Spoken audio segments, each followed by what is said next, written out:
What if the city you think of as a place of honking taxis, brutal winters, and a truly alarming number of opinions about pizza was actually one of the most quietly revolutionary kitchens in human history? What if the dishes that define diners, fine restaurants, and late-night takeout counters across the entire world did not come from ancient culinary capitals? They came from a single, chaotic, hungry island at the mouth of the Hudson River. What if New York City did not just feed the world, it invented half of what the world eats? The truth is stranger than the menu, and we are about to prove it. Hi, my name is David, and this is Food Origins, the show where we pull back the curtain on the meals you think you know and reveal the stories hiding underneath them.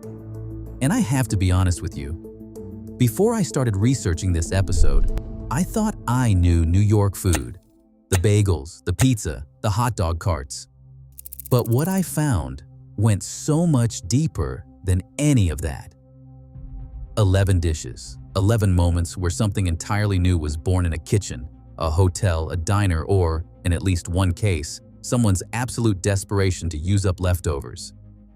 If this is your first time here, hit subscribe, because every single episode is going to rearrange something you thought you knew about food. Now, let's eat. There is a moment every weekend morning in restaurants across the world where someone opens a menu, scans past a dozen perfectly reasonable options, and goes straight for the Benedict. 2 golden yolked poached eggs resting on rounds of Canadian bacon and a toasted English muffin, drowned under a curtain of hollandaise, so rich and so silky, it should probably be illegal. It feels like old money. It feels like it was always there, waiting for you at a white tablecloth table in some European grand hotel. It wasn't. It was born in New York City in 1894, and the most widely accepted story credits a hungover Wall Street broker named Lemuel Benedict, who walked into the Waldorf Hotel one morning and asked for, and I want to quote this exactly, buttered toast, poached eggs, crisp bacon, and a hooker of hollandaise. The maitre d' was a man named Oscar Cherky. He was so taken with the combination that he swapped the toast for English muffins, the bacon for Canadian bacon, and put it on the menu permanently. Here is the detail that makes food historians genuinely smile. Lemuel Benedict later claimed in a 1942 interview that he had never received proper credit for his creation. He was apparently still annoyed about it 48 years later. A man invented one of the most beloved brunch dishes in human history and spent half a century mildly furious about not getting a thank you note. That is perhaps the most New York outcome imaginable. Eggs Benedict did not come from culinary training or ancient tradition. It came from one man's headache and one maitre d' who recognized genius when he saw it swimming in hollandaise. The Reuben sandwich is one of those foods that feels so perfectly constructed it's almost suspicious. Corned beef, Swiss cheese, sauerkraut, and Russian dressing stacked between 2 slices of rye bread and grilled until the cheese melts into everything and the bread turns the color of something you'd frame and hang on a wall. It is a sandwich that requires commitment. You don't casually eat a Reuben, you plan for it. Its invention is one of the most contested debates in American food history, and New York sits right at the center of it. The most documented origin story points to Arnold Reuben, the German-born owner of Reuben's restaurant on Broadway in Manhattan, who reportedly created the sandwich sometime around 1914. One version of the story says he built it for a hungry actress named Annette Seelos. Another says he assembled it from whatever happened to be in his kitchen late one night. Either way, the address is New York. The borough is Manhattan. The sandwich is a masterpiece. Now, a rival claim does exist. A man named Reuben Kulikovsky in Omaha, Nebraska, claims a card game origin story in the 1920s. And look, I want to be fair, I want to be balanced. But I also want to point out that one of these cities is famous for inventing things, and one of them is famous for corn. I'm just saying. The Reuben was inducted into the Culinary Hall of Fame. It has its own national day, March 14th, and it remains, by any reasonable measure, the greatest use of rye bread ever conceived by a human being. Food. 3. New York-style cheesecake. Let's talk about cheesecake because this is where things get genuinely interesting and also slightly emotional for me personally because I love cheesecake more than I am comfortable admitting on camera. Cheesecake itself is ancient. The ancient Greeks made a rudimentary version. The Romans spread variations across Europe. But what the world now calls cheesecake, that dense, ivory-pale, impossibly rich slab with a graham cracker crust and a texture that sits somewhere between a cloud and a dream, is a New York invention. And its birth is tied directly to a single ingredient and one dairyman who accidentally changed everything. In 1872, a dairyman in Chester, New York, named William Lawrence, was attempting to recreate a soft French cheese called Neufchâtel. He made an error in the process. He added too much cream. What he got instead of Neufchâtel was something richer, softer, and entirely new. He called it cream cheese, wrapped it in foil, and sold it under the brand name Philadelphia. That brand has absolutely nothing to do with the city of Philadelphia, a fact the city of Philadelphia has seemingly decided to accept and move on from. It was Arnold Reuben, yes, the same man, who is often credited with developing the cream cheese-based cheesecake recipe that defined the New York style in the early 1900s at his Broadway restaurant. The recipe spread. It deepened. It became synonymous with the city. Here is what makes New York cheesecake genuinely distinct from every other version in the world. No water bath, no flour, just cream cheese, eggs, sugar, vanilla, and the kind of confidence that only comes from living in a city where everyone is certain they do everything better than everyone else. In this particular case, they are right. Food 4. The Waldorf salad. We've already been to the Waldorf Hotel once in this episode, but we need to go back because the Waldorf gave the world not one but two iconic dishes, and the second one is considerably less likely to get hollandaise on your shirt. The Waldorf salad was created in 1893 by none other than Oscar Tschirky, the same maitre d' who formalized Eggs Benedict. The man was apparently constitutionally incapable of letting a good idea stay unexplored. The original recipe was strikingly simple. Just apples, celery, and mayonnaise. That's it. No walnuts, no grapes, no embellishments. Just 3 ingredients assembled with what I can only describe as aggressive confidence. The walnuts came later. Exactly when and exactly who added them is one of those questions food historians enjoy arguing about at conferences, while everyone else in the room quietly checks their phones. But the point is this. A salad born in a Manhattan hotel in the 1890s has since appeared on menus in virtually every country on Earth, has been referenced in faulty towers, and has outlasted most of the empires that existed when it was invented. Here is the counterintuitive detail that reframes the whole story. Oscar Tschirky was not a trained chef. He was a waiter. He had no culinary degree, no formal training in recipe development, no kitchen experience in the traditional sense. He was a man who understood what people wanted before they knew they wanted it. The Waldorf salad was not the product of culinary genius. It was the product of extraordinary attention. He watched, he listened, and then he put apples and celery and mayonnaise and changed the world. Sometimes observation is the most powerful ingredient in the kitchen. Food 5. Baked Alaska. There are dishes that are meals, and then there are dishes that are events. Baked Alaska is unambiguously the second thing. A dome of ice cream sealed inside a thick meringue shell is slid into a screaming hot oven, just long enough to toast the outside golden while the inside stays frozen solid. It arrives at the table and the table goes quiet because something has clearly defied the laws of physics, and nobody quite wants to question it before they get a slice. Baked Alaska was created at Delmonico's restaurant in Manhattan in 1867, invented by the legendary French-American chef Charles Ranhofer to celebrate the United States purchase of Alaska from Russia. This means this dessert is, at its core, a piece of geopolitical theater expressed in meringue and ice cream. And I think that is the most wonderful thing I have ever typed. The science behind it is beautifully simple once you know it. Meringue is an extraordinary insulator.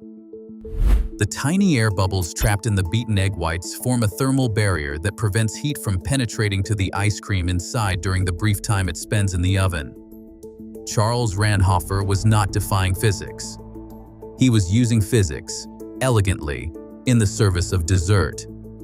Here is the fact that genuinely stops people mid-bite. Delmonico's, the restaurant where Baked Alaska was born, is still open today. It has been operating in various forms in Manhattan since 1837, making it one of the oldest restaurants in continuous operation in the United States. You can walk in right now and order the same dessert that premiered there in 1867. There is something almost impossibly wonderful about that. Food 6. Manhattan. Clam chowder. I want to take a moment here to acknowledge that this entry is going to upset some people in New England, and I want to say to those people, I understand, I hear you, and I also need to keep going. Clam chowder has existed in various forms along the American coast for centuries, but the tomato-based, thinner, deeply savory version known as Manhattan clam chowder, as distinct from the cream-based New England version as a rainstorm is from a snowstorm, was developed in the Portuguese and Italian immigrant communities of New York City in the late 1800s. The tomato base, considered almost heretical by New England chowder loyalists, reflected the culinary traditions these communities brought with them from Southern Europe, where tomato-based seafood stews had existed for generations. The rivalry between Manhattan and New England clam chowder is one of the great ongoing disputes in American food culture. In 1939, a Maine legislator actually introduced a bill to make it illegal to add tomatoes to clam chowder in the state of Maine. The bill did not pass, but the fact that it was proposed tells you everything you need to know about how seriously New Englanders take this particular disagreement. Here is what the chowder wars miss entirely. Manhattan clam chowder is not a lesser version of New England clam chowder. It is not a corruption or a dilution. It is a completely separate dish, born from a completely separate culinary tradition, developed by people who were building something new out of what they carried and what they found. That is not wrong. That is exactly what American food has always been. Food 7. The Cronut. We have to talk about the Cronut. We have to, because it represents something genuinely new in food history. A dish so specific, so deliberately engineered, and so explosively viral that it created a phenomenon the culinary world had never quite seen before. The Cronut is a croissant donut hybrid. Laminated dough, rolled and folded the way a croissant is, then shaped into a ring and fried the way a donut is, then glazed, filled, and finished in flavors that rotate monthly. It was invented by French pastry chef Dominique Ansel at his bakery in Soho, Manhattan, and it debuted on May 10, 2013. Within 2 days, the line outside Ansel's bakery stretched around the block before dawn. Within a week, a black market had emerged with people reselling cronuts for up to $40 each. Within a month, bakeries in a dozen countries were producing imitation versions. Dominique Ansel trademarked the name. The knockoffs had to call themselves something else. Here is the detail that makes this story genuinely remarkable. Dominique Ansel spent 2 months developing the Cronut in secret before the launch. The lamination process alone, layering butter between thin sheets of dough up to 27 times, took weeks to perfect. The frying temperature had to be precise enough to cook the layers through without burning the outside or leaving the inside raw. This was not an accident. It was not a happy improvisation. It was meticulous, almost obsessive craft work, executed quietly in a small kitchen in Soho by a chef who simply wanted to create something nobody had ever tasted before. He succeeded, spectacularly. The Cronut became the most hyped food item of the 21st century's first 2 decades, and it was born on a single block in downtown Manhattan on a Tuesday morning in May. Food 8. Thousand Island Dressing. Thousand Island dressing is one of those things that exists so thoroughly in the background of American eating that most people have never stopped to wonder where it came from. It's on the Reuben sandwich. It's on the Big Mac. It's at every salad bar and every mid-range restaurant chain in the country, sitting quietly in a little stainless steel container, completely unassuming, absolutely everywhere. The story of its creation is one of the most charmingly specific origin stories in food history, and it begins in the Thousand Islands region of the St. Lawrence River on the border of New York State and Canada, sometime in the very early 1900s. The most documented version of the story credits Sophia Lalonde, a fishing guide's wife from Clayton, New York, who made the dressing regularly for her husband George's fishing camps and boat tours. A guest named May Irwin, a famous actress and entertainer of the era, tasted the dressing, was stunned by it, asked for the recipe, and eventually passed it along to George Bolt, the millionaire owner of the Waldorf Astoria Hotel in Manhattan. Bolt added it to the Waldorf's menu, gave it the name Thousand Island, and from there, it went everywhere. And I just want to pause on that for a second. A fishing guide's wife made a condiment for a boat tour. An actress liked it. A hotel magnate named it. And now it is the secret sauce on approximately 1 billion fast food burgers every year. That is a chain of events so improbable that if you put it in a movie, someone would say it was not realistic. And yet, here we are. Food 9. The Everything Bagel. The bagel itself is not a New York invention. Bagels originated in Jewish communities in Poland as far back as the 1600s, and they arrived in New York City with Eastern European Jewish immigrants in the late 1800s. New York perfected the bagel, the distinctive chew that comes from boiling before baking, the mineral quality that local water enthusiasts will tell you comes specifically from New York's reservoir system, the size, the shape, the way it works with lox and cream cheese, in a way that bread simply cannot replicate. New York made the bagel what it is.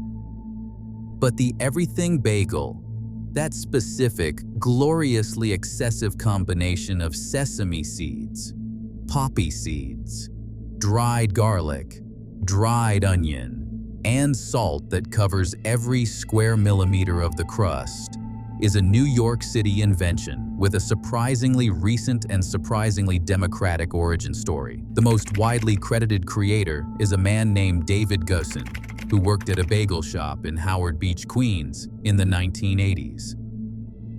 The story goes that he was cleaning out the bagel oven one day, sweeping up all the seeds and toppings that had fallen off other bagels during baking, looked at the pile of mixed toppings, and thought, well, why not? He put all of it on one bagel, and the everything bagel was born. There is something almost philosophically perfect about that. One of the most beloved bagel varieties in the world was invented from the scraps, from the leftovers, from the bits that fell off everything else. It is, in the most literal sense, made of everything. A Queens teenager with a broom accidentally created an icon. That is the most New York story ever told. Food 10. New York-style pizza. I want to be very careful here because pizza itself is not a New York invention. Pizza is Italian. Neapolitan, specifically, born in Naples, evolving over centuries from flatbreads sold on the streets of southern Italy. I am not here to claim otherwise. I would not survive the response. But New York-style pizza, that wide, foldable, grease-kissed, impossibly thin slice that you eat standing up at a counter while trying not to get sauce on your jacket, is a New York invention, and its birth can be traced to a specific address, 53.5 Spring Street in Manhattan, where a Neapolitan immigrant named Gennaro Lombardi opened what is widely recognized as America's first pizzeria in 1905. Lombardi's adapted Neapolitan pizza to what he had available in New York. The coal-fired ovens ran hotter and faster than wood. The flour was different. The cheese was different. The tomatoes were canned rather than fresh. And the pies grew larger, thinner, and crispier than anything served in Naples, because New York is a city that has always been in a hurry and has never once had time to sit down and eat a small, delicate, carefully composed personal pizza. Here is what nobody tells you about the New York slice. The fold is not casual, it is structural. The fold is what makes the slice functional. It channels the grease toward the tip, prevents the slice from flopping, and allows you to eat an entire meal with one hand while doing 3 other things with the other hand. New York pizza was engineered for New York life. The city did not just invent a style of pizza, it invented a style of pizza that could survive being eaten on the subway. And that is, genuinely, an act of genius. 11. The brownie. We saved the sweetest for last. And I mean that literally. The chocolate brownie, that dense, fudgy, crackle-topped square of concentrated chocolate joy that somehow manages to be better than both cake and candy combined, is one of the most contested origin stories in American food history. And New York sits right at the center of the argument. The rival claim belongs to Chicago. Bertha Palmer, socialite and president of the Board of Lady Managers at the 1893 World's Fair, asked the pastry chefs at the Palmer House Hotel to create a dessert small enough for a boxed lunch. They built something chocolatey, dense, and transportable.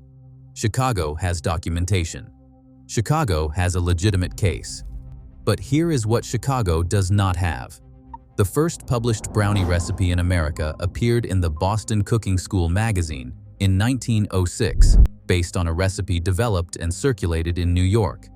And the version that became the cultural cornerstone, the one built on butter, chocolate, eggs, a square pan, your grandmother's kitchen, and every bake sale ever held in this country, was shaped, refined, and popularized in the New York culinary world. Here is the detail that stops people cold. The word brownie predates chocolate entirely. Early brownie recipes were molasses, based, and pale. The transformation into the chocolate square the world now considers definitive was slow, layered, and built across multiple kitchens over multiple decades. It was not one brilliant moment. It was relentless refinement until something perfect finally emerged. And when it did, golden-edged, fudgy-centered, smelling of warm butter and dark chocolate, the world accepted it without question. Because some things do not need an explanation. They just need to be tasted. New York did not just invent food. It kept making it better until nobody could argue anymore.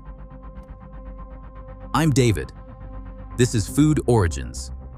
If this episode changed the way you see your menu or your borough, hit that like button, subscribe so you never miss a story, and tell me in the comments which of these 11 genuinely surprised you the most. I have a feeling the everything bagel is going to win, but I've been wrong before.